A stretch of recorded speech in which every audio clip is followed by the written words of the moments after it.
Kalian pernah nggak sih lihat orang yang pamer iPhone di sosmed atau orang-orang yang kelihatan bangga banget sama produk Apple tersebut? HP ku iPhone. HP kalian apa? Vivo ya? BTW itu iPhone berapa ya? Sorry banget, 7 plus kalau iri bilang. Awalnya saya mikir orang-orang kayak gitu cuma nyari engagement atau nyari perhatian doang. Tapi makin kesini saya makin sadar kalau mereka nggak cuma nyari perasaan bangga. Kebanyakan bahkan nggak terlalu peduli sama fitur iPhone itu ada apa aja selain kamera yang jernih. Rata-rata dari mereka cuma nyari sebuah identitas yang menunjukkan bahwa derajat mereka jauh lebih baik dari orang lain ketika menggunakan barang tersebut. Dan percaya atau enggak ya, fenomena itu bahkan sudah dijelaskan puluhan tahun lalu oleh Robert Wickland dan Peter Goldwitzer dalam self-completion theory. Teori itu menjelaskan bagaimana seseorang yang gagal membangun kualitas dirinya dan tidak mampu mengenal identitas dirinya, maka orang tersebut akan mencari simbol eksternal atau hal-hal di luar dirinya untuk membentuk citra diri maupun identitasnya. Jadi mereka yang nggak kenal dirinya itu siapa, nggak tahu kelebihannya itu apa, nggak bisa nentuin arah hidupnya itu kemana, akan menggunakan benda-benda sebagai gambaran yang mewakili harga dirinya. iPhone sendiri yang identik dengan eksklusivitas, barang berkualitas, branded dengan harga yang terbilang cukup mahal, bisa mewakilkan identitas seseorang yang melahirkan rasa bangga dan kepercayaan diri. Terlebih saat iPhone itu sendiri nggak bisa dimiliki oleh semua orang. Saya nggak ngomong kalau setiap pengguna iPhone itu pasti songong atau pasti kayak gitu ya. Konteksnya harus kita perjelas pada orang-orang yang suka pamer produk tersebut, yang bahkan seringkali merendahkan user Android atau merek smartphone lain. Dan mungkin bener itu hak masing-masing orang, toh duit-duit mereka sendiri, terserah mereka mau dipakai buat apa. Mau dipakai buat beli iPhone, kayak Nokia, kayak Asia Hidayah, kayak itu hak asasi orang-orang. Makanya di sini kita nggak bakal fokus sama barangnya atau kita nggak bakal fokus sama iPhone-nya, melainkan pada ranah identitas manusia yang dilekatkan pada sebuah produk komersial. Kalau kita tarik lebih jauh, teori tentang identitas yang diwakilkan barang atau benda tersebut, maka kita bisa ketemu banyak hal. Bukan cuma iPhone, tapi bisa juga dalam bentuk mobil, motor, dan lain sebagainya. Di mana seseorang akan beranggapan bahwa harga diriku, identitasku ditentukan oleh apa yang aku punya dan apa yang aku gunakan. Secara eksplisit mungkin kelihatan gak ada masalah, karena setiap orang bebas beli apapun yang mau dirinya beli.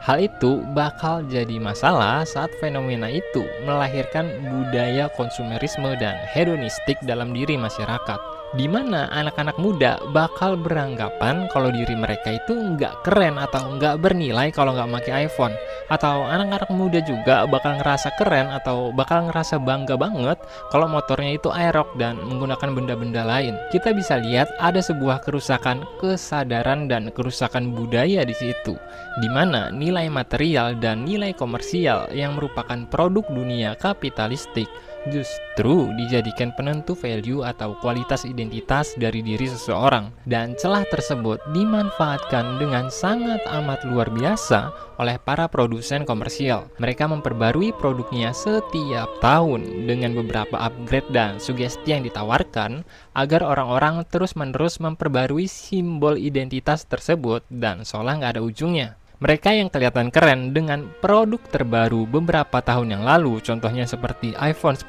atau iPhone 11, mungkin bakal kalah bernilai sama orang-orang yang menggunakan produk baru keluaran tahun ini, contohnya kayak iPhone 16 atau iPhone 15. Jadi mau nggak mau orang yang pakai produk lama itu harus mengupgrade ke produk baru hanya untuk membuktikan bahwa dirinya itu bernilai dan merasa bangga dengan identitas yang dimilikinya. Dan kita tegaskan sekali lagi ya, Masalah utamanya bukan ada pada simbol atau barangnya tersebut. Karena kalau kita berkaca dari teori Ernst Cassirer tentang homo symbolicum, dijelaskan bahwa manusia memanglah makhluk yang selalu bermain dengan simbol. Jadi, dengan kata lain, identitas manusia memang harus dilekatkan dengan sebuah nilai yang dirinya pilih sebagai pelengkap untuk mewakili keberadaannya, entah itu barang, kepercayaan, ideologi, dan lain sebagainya. Itulah kenapa kalau klub jagoan kita menang, kita bakal ngerasa bangga seolah kita juga ikut menang. Kalau barang atau benda kesayangan kita dipandang rendah, kita nggak bakal suka. Kalau hobi kita diejek atau dikatain aneh-aneh, kita bakal marah. Karena di dalam aktivitas dan realitas kita itu, ada nilai yang melekat dengan identitas dan harga diri kita. Jadi, nggak ada salahnya dengan perasaan bangga terhadap barang atau hobi dan apapun itu. Nggak ada salahnya seseorang suka sama mobil klasik, motor yang udah dimodif-modif, fanatik sama sepak bola atau apapun itu.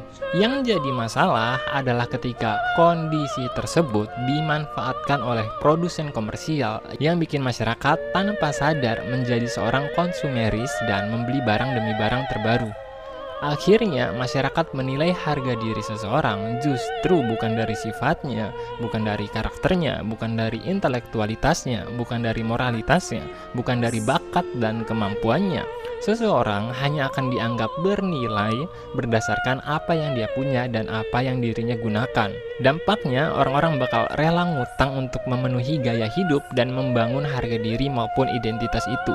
Orang-orang juga rela buat beli barang palsu atau barang HDC hanya untuk mengikuti perkembangan zaman, hingga kehidupan manusia seolah jadi tempat yang sangat amat sibuk hanya karena orang-orang pengen dianggap bahwa ia punya identitas dan harga diri yang baik berdasarkan apa yang dirinya tampilkan di depan orang lain. Lantas solusinya gimana? Solusinya mulailah untuk menilai realitas dengan lebih terbuka. Pahami fungsi dan esensi dari sebuah benda, hobi, atau apapun yang kita anggap penting dalam hidup kita. Mulailah untuk memberanikan diri dan bertanya, apakah saya percaya ini benar-benar penting, atau saya hanya terjebak pada ilusi yang mengatakan bahwa hal ini penting. Pahamilah sebuah fakta bahwa saat kita melekatkan harga diri maupun identitas yang kita miliki pada nilai-nilai material, seringkali kita justru kehilangan diri kita sendiri karena penilaian terhadap barang dan benda-benda tersebut akan selalu subjektif serta termakan oleh perubahan zaman yang pada akhirnya memaksa kita untuk menjadi budak dari perubahan hanya untuk memastikan bahwa kita masih pantas untuk dianggap ada. Sekian kausalisme, semoga video ini bisa jadi teman ngobrol kalian. Sampai jumpa.